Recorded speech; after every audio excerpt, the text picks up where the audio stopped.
The conference room on the 14th floor smelled of stale coffee and printer toner, the kind of scent that clung to bad decisions.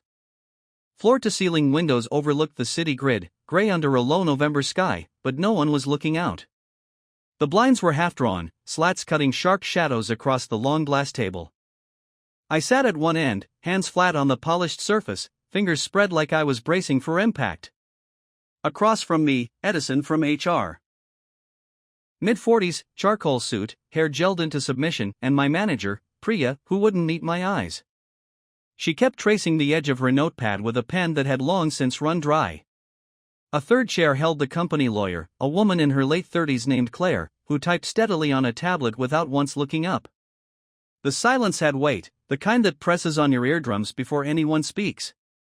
Edison cleared his throat. The sound was theatrical, practiced. "We've received concerning reports about your after-hours activities, Marcus," he began.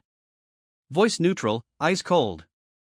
"Our employment agreement explicitly prohibits working for another company while employed here. No exceptions.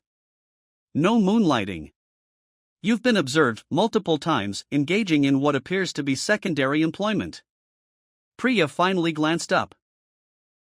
Her expression was a careful mask of disappointment, the kind managers wear when they've already decided the script ends with your signature on an exit form. I didn't interrupt. I let him continue. "Security logs show you accessing systems outside normal hours from an unrecognized IP. Colleagues have reported seeing you on video calls during what should have been personal time. And last week, our external monitoring vendor flagged consistent patterns of activity that align with divided attention." He slid a thin folder across the table. Printed screenshots, IP addresses circled in red, timestamps highlighted. "This is a clear violation. We cannot tolerate divided loyalties." Claire stopped typing long enough to add, "The non-compete and exclusivity clauses are unambiguous. Termination is the standard response." Priya spoke then, soft, almost apologetic.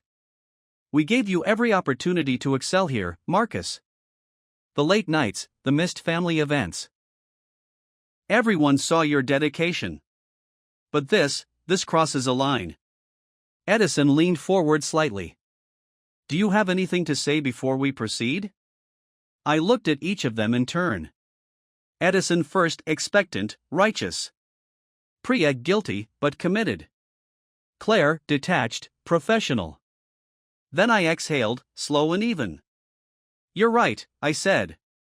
"I have been working 2 jobs. The room tightened. Edison's mouth twitched toward something like satisfaction. "But you didn't check which 2 jobs I actually had." Priya blinked. Edison's pen paused mid-air. I reached into my jacket pocket, slowly, no sudden movements, and pulled out my phone. Unlocked it with a thumb. Opened the photo gallery. Swiped to a folder labeled Simply Proof.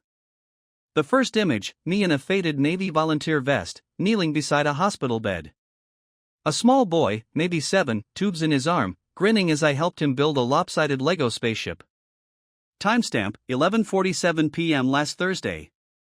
Second photo, same vest, different night. Me reading aloud from a dog-eared copy of Where the Wild Things Are to a circle of kids in the pediatric oncology ward. Clock on the wall behind me, 1:12 a.m. Third, a group shot from the ward's holiday party 2 weeks ago. Me holding a tray of cookies I'd baked at 3 a.m. the night before, surrounded by nurses, parents, a doctor giving thumbs up. My face tired but smiling, genuinely. I slid the phone across the table. Edison picked it up first. Scrolled. His face changed in stages. Confusion, then dawning realization, then something closer to discomfort. Priya leaned over to look. Her hand went to her mouth. "Every late-night work session you flagged?" I said quietly. "I was at St. Mary's Children's Hospital. Volunteer coordinator for the overnight story and play program. Been doing it 3 nights a week for 4 years. No pay. No contract. Just showing up because those kids need someone who isn't afraid of the dark hours." Claire took the phone next. She scrolled faster, clinical. Stopped on a photo of me asleep in a waiting room chair at 4:30 a.m., head tipped back, volunteer badge still clipped to my shirt. A nurse had snapped it and sent it to the group chat with a heart emoji. The IP logs? I continued. Hospital Wi-Fi. I use my laptop there sometimes, helps the older kids with homework when chemo makes them too tired to focus. The video calls? Zoom with the play therapy team to plan activities. Nothing proprietary. Nothing competitive. Just kids who can't sleep. Edison set the phone down like it burned him. This isn't what we. You assumed, I said. Not angry. Just stating fact. You saw patterns that looked like moonlighting for profit. You didn't ask. Didn't investigate. Just pulled the trigger. Priya's eyes were wet. Marcus, I thought. You thought I was selling secrets to a competitor. Or freelancing on company time. Or double-dipping remote jobs. I shrugged. Common enough these days. But you never once asked what the second job was. Never checked if it even was a job. Claire cleared her throat. Mr. Reyes, this changes the context considerably. The policy prohibits employment, not volunteer service. However, I cut in gently, the damage is already done. You've already told the entire floor I'm being let go for working 2 jobs. Word travels. Reputations don't bounce back that fast. Edison rubbed his temple. We may have acted hastily. Legal will review. No need. I stood. Slowly. Picked up my phone, pocketed it. I came prepared to be fired today. I just wanted you to know why it happened. And why I'll walk out of here without fighting it.